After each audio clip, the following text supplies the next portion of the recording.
Hey, good evening. Welcome back to Answers on Eschatology. We are in video number 2 of our study in Matthew 16, 27, and 28, where we are demonstrating a first century AD 70 second coming of Christ.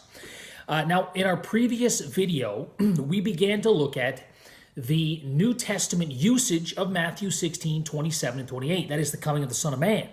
And we saw that the Apostle John in Revelation 22:12 drew specifically and precisely for Matthew 16, 27, and 28, and identified that prophecy as the second coming of Christ that he placed soon, near, and quickly to be fulfilled within his lifetime, from the time he wrote the book, which agrees perfectly with the time limitation that Jesus placed upon the text. Some of you standing here won't taste death till they see the Son of Man coming in his kingdom. I want to build upon those truths in tonight's video, but I want to take a look at Revelation 20 and the Great White Throne Judgment. And here's what I want to demonstrate. That the coming of the Son of Man in Matthew 16, 27, and 28, which was the second coming of Christ of Revelation 22:12, was the second coming of Christ, watch this, for the resurrection judgment at the end of the millennium in fulfillment of Revelation 20. Now, like I said, we're not going to cover the ground too much we did in our last video, but we did, based on a comparative study, we proved that the coming of the Son of Man to reward every man according to his deeds in Matthew 16, 27, and 28 was the same as the coming of the Lord quickly to repay every man according to what he has done in Revelation 22:12. Where I want to go now is I want to demonstrate that this coming quickly of the Son of Man to repay every man according to what he has done in Revelation 22:12 was the coming of the Lord at the end of the millennium resurrection of Revelation chapter 20.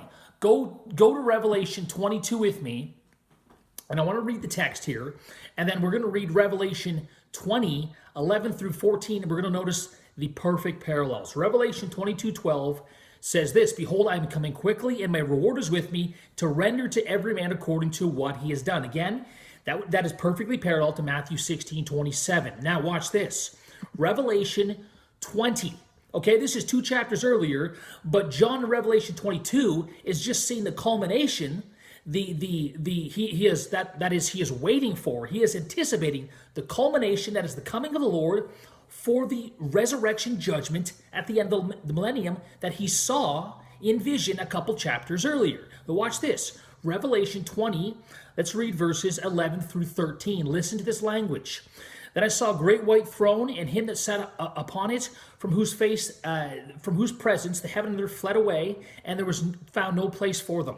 And I saw the dead, the great and the small, standing before the throne, and the books were opened, and another book was opened, which is the book of life. And the dead were judged from the things which are written in the books according to their deeds." Did you catch that phrase? The dead were judged according to their deeds. Sounds a lot like Matthew 16, 27 and Revelation 22:12. Every man according to their deeds. Now listen to this. Verse 13, "And the sea gave up the dead which were in it, and death and Hades delivered up the dead which were in them, and they were judged, every one according to their deeds." This is the judgment of every man. This is the judgment of the living and the dead. This is specifically focuses on the judgment of the dead. The living were judged and rewarded a few verses earlier, which we're not going to go to. But this is the judgment of Matthew 16, 27 and Revelation 22:12. It is the judgment of every man, specifically in this passage, the dead, according to their deeds. Listen, what that means. And by the way, this is a vindicative judgment. Revelation 22:12, Matthew 16, 27 and 28. Jesus comes in vindicative judgment. He comes to judge and vindicate those who had killed him and his disciples. The same is true in Revelation 20 through 22. The coming of the Lord, the purpose of his coming is to destroy and judge Babylon, those guilty of shedding his blood and the blood of his apostles and prophets. Vindicative judgment in all 3 passages. But notice what this means. The coming of the Son of Man in Matthew 16, 27, 28 was the coming the second coming of Christ of Revelation 22:12 and Revelation 20:11 through 13. But those comings in Revelation, both in chapter 20 and 22, are the second coming of Christ for the end of the millennium resurrection judgment. That means that the coming of the Son of Man in Matthew 16:27-28 was the second coming of Christ at the end of the millennium for the resurrection judgment of all men, both the wicked and the righteous, both the living and the dead.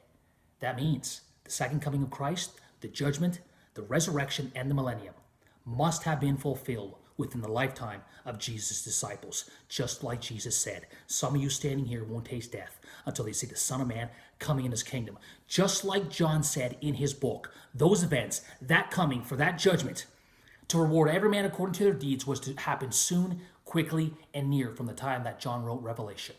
Jesus and John are in perfect agreement, and the second coming of Christ is not in our future. It's 2,000 years in our past. We'll see you next time on Answers on Eschatology. We've got way more to share for Matthew 16:27-28 and the first century AD 70 second coming of Christ. Bye for now.